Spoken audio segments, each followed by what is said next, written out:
जब ठग बंधन है, ये सब कुछ चलने उलने वाला नहीं है। देख रहे हैं बनने से पहले तो कोई जेल जा रहा है, तो कोई ने भागल जा रहा है, उधर भागल जा रहा है। तो ये सब अब ये सब कुछ नहीं होने वाला। ये लोग जितने भ्रष्टाचारी अपने जान बचाओ अभियान में लगे हुए हैं, किसी तरह जान बचाओ। सरकार की उपलब्धियाँ जो सरकार हमारे जो कार्य किए हैं, एक एक योजना के बीच हम जनता के बीच जा रहे हैं, उनको बता रहे हैं और आने वाले समय में इसका बहुत अच्छा फलाफल देखने को मिलेगा। नमस्कार, आप देख रहे हैं द जी टाइम में लक्ष्मण, और आज हम मौजूद हैं जमुआ चौक में। ये कोडरमा लोकसभा का क्षेत्र पड़ता है। कोडरमा लोकसभा की चुनाव की तैयारियां भी पूरी तरह से की जा रही है। सभी राजनीतिक दलों के द्वारा अलग अलग से तैयारियां की जा रही है। इसी कड़ी में भाजपा ने भी अपनी तरीके से पुरजोर तरीके से तैयारियां आगामी लोकसभा का कर लिया है और तैयारियां की भी जा रही है। पार्टी कार्यालय का भी गिरिडीह में उद्घाटन हो गया है भारतीय जनता पार्टी का। और कोडरमा लोकसभा में पिछले चुनाव में भारी बहुमत से यहाँ भाजपा के प्रत्याशी अन्नपूर्णा देवी ने जीत हासिल की थी। लिहाजा इस बार का क्या स्थिति रहना है, क्या इस बार चुनावी मैनिफेस्टिवल में आना है, ये अभी तक तय नहीं हो पाया। लेकिन कहीं ना कहीं चुनाव की तैयारियां पूरी तरह से की जा रही है। आज हमारे साथ मौजूद है बातचीत करने के लिए सांसद प्रतिनिधि दिनेश यादव जी। तो हम उनसे ही बात करते हैं कि क्या चुनाव की तैयारियां कोडरमा लोकसभा में है और किस तरह की तैयारियां की जा रही है। आने वाले समय में भारतीय जनता पार्टी क्या बदलाव लेकर के आ रही है, क्या मैनिफेस्टिवल चुनावी रणनीति को लेकर के आ रही है, इस सारे मुद्दों पर हम बात करते हैं सांसद प्रतिनिधि दिनेश जी से। सर, बहुत बहुत स्वागत है आपका मेरे चैनल में। चलिए, आपको चैनल के लिए बहुत बहुत धन्यवाद और बधाई कि आप एकदम आम जनता की बातों को रूबरू लोगों तक कराते हैं। और बाकी की जो भी क्षेत्र की बात अभी आपने बताया कि लोकसभा का चुनाव की तैयारी तो भारतीय जनता पार्टी हमेशा पूर्व में से ही आगे चलती है। और आज इसे देख रहे हैं 14 फरवरी को लोकसभा कोडरमा का कार्यालय का उद्घाटन हो गया है। कल गिरिडीह लोकसभा का कार्यालय का उद्घाटन होने जा रहा है। संगठन मंत्री हमारे करमवीर सिंह जी आ रहे हैं और इससे पहले भी हमारे जो प्रभारी थे कालीचरण जी लोकसभा के, उन्होंने आकर कार्यालय का उद्घाटन किया। और हम आने वाले 28 तारीख तक हम विधानसभा में भी अपने सभी लोकसभा क्षेत्र के सभी विधानसभा में कार्यालय का उद्घाटन हम लोग कर देंगे।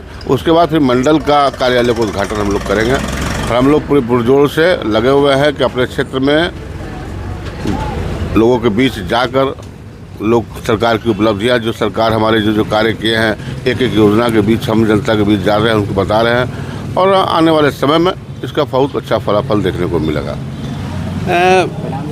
क्या इस बार तैयारियां की जा रही है? पिछले बार तो भारी मात्रा से भारी वोट से यहाँ के सांसद महोदय चुनाव जीती थी। इस बार क्या लगता है, कुछ परिवर्तन होने का आसार है?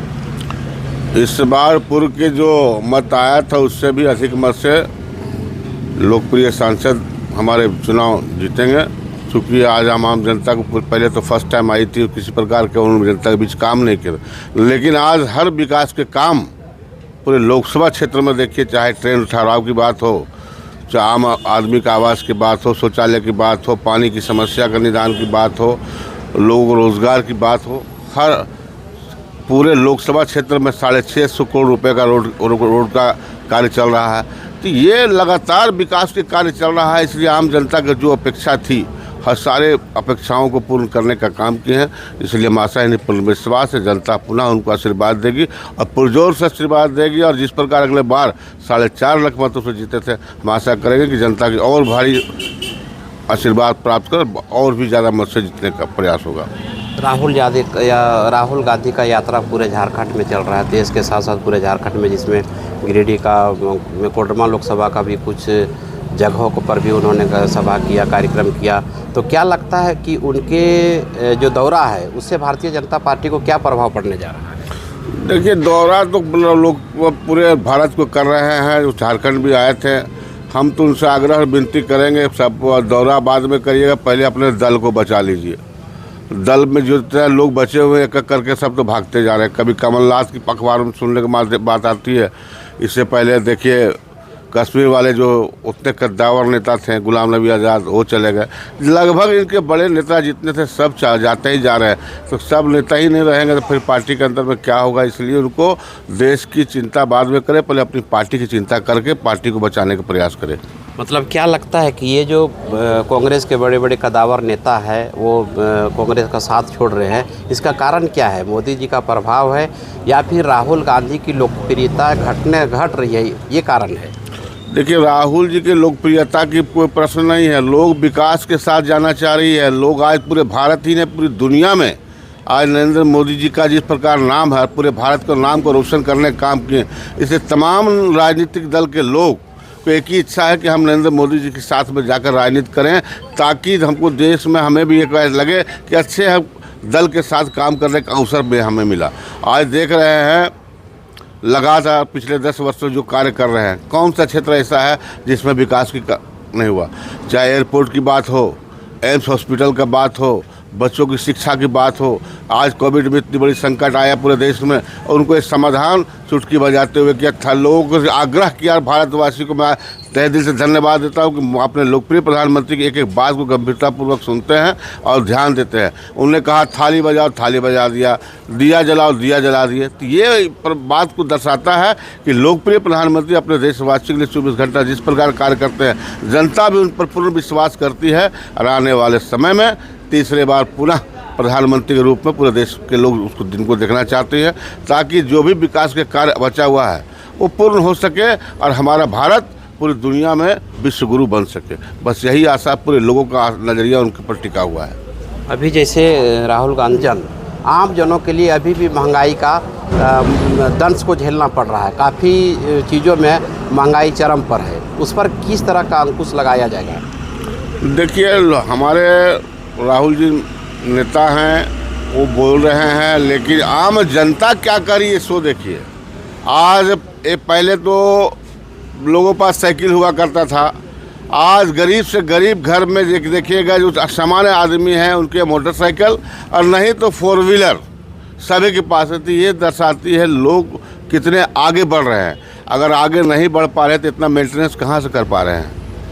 तो ये है, देश उन्नति कर रहा है, हर लोगों को रोज़गार मिल रहा है, हर आदमी को व्यापार का अवसर मिल रहा है। आज देख रहे हैं मोबाइल के माध्यम से सारे प्रकार के व्यापार घर पर बैठे बैठे हो रहे हैं। लोग, महिलाओं को रोज़गार मिल रहा है, घर में बैठे बैठे काम कर। आंगनबाड़ी की सेविका के रूप में कितनी NGO के माध्यम से देख रहे हैं, पूरा महिला समूह बनाकर सब रोज़गार कर रहे थे। ये चारों तरफ से जब रोज़गार सृजन होगा और एक घर में 4 व्यक्ति काम करने वाला, तो घर विकास करेगा ही और कर रहा है। क्योंकि पहले महिलाओं को ये इतना सम्मान नहीं मिलता था और इतना काम करने का अवसर नहीं मिलता। आज महिला आगे बढ़कर अपने हस्बैंड का, अपने परिवार को आगे बढ़ाने में पूर्ण रूप से सहयोग करी है। इसलिए आज देख रहे हैं देश उन्नति की ओर जा रहा है। तो मैं अपने राहुल जी से कहेंगे कि फिलहाल देश को उन्नति की ओर जा रहा है। आप भी देख रहे हैं, हम भी देख रहे हैं। आप अपनी कथा करें, ठीक है, पहले अपना पार्टी उटी बचा ले, जब बच उठ जाए इत्मीनान से, तब फिर बाद में सब चलता रहेगा। राजनीति है, जनता आप अच्छे कार्य करेंगे तो पुनः फिर अवसर देगी। अभी जैसे झारखंड जो अभी सरकार है JMM का, कल कार्यक्रम था गिरिडीह में, अबुआ आवास को लेकर के काफ़ी चर्चाएं हुई। उन्होंने कहा कि अब हम 9 लाख अबुआ आवास देंगे। उन्होंने कहा कि क्या लगता है जो अबुआ आवास जिस उद्देश्य से लाया गया है झारखंड में, उसका लाभ लोगों को मिल पाएगा या फिर अबुआ आवास भी कहीं ना कहीं भ्रष्टाचार का भेंट चढ़ेगा? देखिए, अभी आपने कहा प्रधानमंत्री आवास योजना, तो मैं पिछले टर्म में मैं खुद चेयरमैन के रूप में नगर परिषद में काम किया हूँ। 6000 आवास मैंने शहरी क्षेत्र में बनाया है।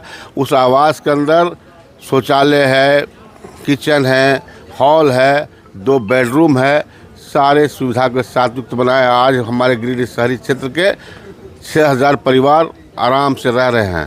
तो मैं ये कहना चाहता हूँ कि अगर आवास का, प्रधानमंत्री आवास में जो प्रॉब्लम दिखाया जा रहा है, उसमें वहाँ प्रॉब्लम नहीं है। प्रॉब्लम ये है कि भारत सरकार अपने हिस्से के पैसा जितना था उन्होंने आवंटन किया, जिससे जितना काम होना है वो हो लिया। राज्य सरकार के द्वारा जो पैसा लगाना था, ये पैसा अपना लगाया नहीं। वहाँ मांगा जा रहा है UC, जो पैसा दिया है उसका प्रमाण पत्र दीजिए, आपने कहाँ कहाँ खर्चा किया, कैसे खर्चा किया, ताकि फिर नया आवंटन आपको दिया जा सके। पर ये लोग UC देने का पक्ष में नहीं है, चूँकि ये अपना पैसा लगाया ही नहीं है। कार्य को बाधित करने में हमेशा दिमाग लगाए हैं। जो पैसा आया तो उतना पैसा खर्चा कर दिए, और जो पैसा आया भी वो पैसा ये लोग बंदर बांट के जैसा बहुत जगह लोग बांट भी दिए हैं। जो पैसा का हिसाब नहीं मिल पा रहा, हिसाब ही नहीं मिल पा रहा, हिसाब आगे बढ़ा नहीं पा रहा, जिसके कारण पैसा रुका हुआ है। अब रहा अबुआ आवास के बाद, तो अबुआ आवास में देखें, बैठक में हम भी थे, उसमें कहा गया है कि 2 कमरा दिया जाएगा, 3 कमरा दिया जाएगा, शौचालय नहीं दिया जाएगा। नहीं, शौचालय भी अटैच है उसमें। हमने कहा, हम तो बैठक में यही बताया गया था कि पानी की व्यवस्था, शौचालय की व्यवस्था दूसरा योजना से कराया जाएगा, ये कहा गया है। उस योजना का अंदर अबुआ आवास में नहीं है। दूसरे भारत सरकार की योजना से जो पैसा आ रही है, उस पैसा से उनको आवास, शौचालय और पानी की व्यवस्था दी जाएगी। तो रूम हम बनाएंगे, लेटरिन करने दूसरे घर जाएंगे। तो ये सब समझने की बात है। अगर माननीय राज्य सरकार द्वारा जो भी आप देना चाहते हैं, बड़ा खुशी की बात है, राज्य सरकार कार्य करे और जनता को लाभ पहुँचाए। सभी दल का एक ही मानसिकता हो कि जनता का हमको मत देकर हमको कार्य करने का अवसर दिया है, तो हम उसको ज़्यादा से ज़्यादा लाभ पहुँचाएं। हम कहेंगे माननीय मुख्यमंत्री महोदय, जिस प्रकार प्रधानमंत्री आवास योजना के अंतर्गत शौचालय, किचन, सब प्रकार की व्यवस्था था, वैसी पूर्ण व्यवस्था वाली आवास दीजिए और उस आवास को जल्द उतारिए। आप कह रहे हैं कि आप कल प्रमाण पत्र बांटे हैं, अगले महीने 10 दिन के अंदर में फिर लग जाएगा आपका आचार संहिता, काम बंद, फिर 2 महीना खुलेगा, फिर बंद। तो आप ये आवास देंगे कब? अभी तो आप प्रमाण पत्र बांटे, पैसा सबके अकाउंट में जाएगा तभी ना। उसमें भी कई प्रश्न के चिन्ह लगाए हैं कि उसके परिवार में कोई सर्विस में ना हो, पूर्व में कोई फॉरेस्ट जमीन नहीं हो, फलना NOC, ढकना प्रकार के पेपर। इजी आवास दिलाइए सर्वे करा के कि जिस व्यक्ति का घर नहीं है वहाँ कर्मचारी जाकर देख ले कि ये व्यक्ति बिना आवास का है, तो इनको आवास मिले, उसकी सारी सुविधाओं के साथ आवास मिले। हमारा ये कहना है। मतलब ये माना जाए कि ये चुनावी एक तैयारी है चुनाव के, जो चुनाव के नाम पर अबुआ आवास को एक चॉकलेट दे दिया गया है और इसी से लोग आकर्षित हो जाएंगे भारतीय झारखंड मुक्ति मोर्चा के प्रति। ये तो सोच ही सरकार का है कि जो लंबा लक्ष्य रखे हैं। आप कितना बताएं, 9 लाख आवास, 9 लाख आवास ये 3 महीने में बनना संभव है क्या? आप भी पत्रकारिता करते हैं और आम जनता भी लोग समझती है सारे बात को। जब अभी लोकसभा का चुनाव होने जा रहा है, 10-12 दिन में आचार संहिता लगेगा, समझ 2-3 महीना सारा कार्य डिस्टर्ब हो जाएगा। फिर नई सरकार बनेगा, खत्म होगा, फिर तब तक नवंबर महीना में विधानसभा का चुनाव आ जाएगा। तो ये बीचे क्या 2-3 महीना में हमें तो आशा नहीं है कि पूर्ण 9 लाख आवास बन पाएगी। ये लोक लुभावना चुनावी समय का ये फंडा निकाले हैं जिससे लोग इसमें भ्रमित होकर उसके पक्ष में जा पाए। लेकिन जनता सारी बात को समझती है और इस भ्रम में नहीं आने वाली है। और भगवान करे, हम तो चाहते हैं कि सबको आवास मिले, जो सुविधा और भी बढ़िया से बढ़िया जो सुविधा उपलब्ध कराएं ताकि यहाँ का और लोग खुशहाल हो सके। क्या लगता है कि इस बार कोडरमा लोकसभा में टिकट फिर बदलाव हो सकता है या फिर पुनः जो 4 लाख मत 4.5 लाख मत से जीती है मैडम और बेहतर बड़े पैमाने से और जीतेगी? देखिए, कोई बदलाव नहीं, उन्हें जिसका पूर्व में जिस प्रकार था कार्य किए हैं, जनता का आशीर्वाद प्राप्त है, इसलिए उन जो थे उन्हीं को पुनः अवसर और चुनाव लड़ेंगे। बस इसी हम लोग आशा के साथ अपना क्षेत्र में काम करें। बाकी पार्टी का निर्णय है, पार्टी सर्वोपरि है। पार्टी अगर किसी प्रकार का निर्णय लेता है, हम लोग तो अभी दिल्ली भी गए थे कार्यक्रम में, परिषद की बैठक में, पूरे भारतवर्ष के लोग वहाँ भी देखें क्या माहौल हम लोग देख रहे हैं, समझ रहे हैं। वैसी कोई बात नहीं है, कोई फेरबदल नहीं है। बस सब लोग चुनाव में जाएंगे और हम लोग एक ही लक्ष्य रखे हुए हैं। कौन चुनाव लड़ रहे हैं हम लोग एक ही जानते हैं, हमारे नरेंद्र मोदी जी चुनाव लड़ रहे हैं। हम लोग नरेंद्र मोदी जी के कार्य करने निकले हुए हैं और आने वाले समय में पूरे भारतवर्ष के हम लोग को लक्ष्य है 400 पार। उस 400 पार के लक्ष्य पर हम लोग काम कर रहे हैं और लगातार आप देख रहे हैं किसी दल का भी चर्चा भी नहीं मार्केट में, और हमारा दल का पार्टी का कार्यालय उद्घाटन हो चुका है। कोडरमा लोकसभा का और कल गिरिडीह लोकसभा भी खुलने जा रहा है। तो ये काम करने का हम लोग अपना है, जनता के बीच जाना है। इतनी हम लोग जो काम किए जनता के लिए उनके बीच आकर रखेंगे।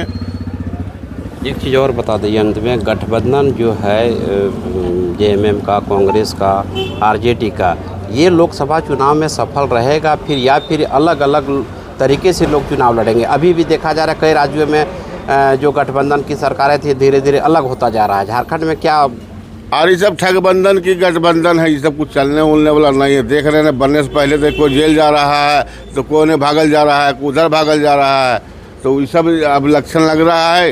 ये सब कुछ नहीं होने वाला। ये लोग जितने भ्रष्टाचारी अपने जान बचाओ अभियान में लगे हुए हैं, किसी तरह जान बचा लें।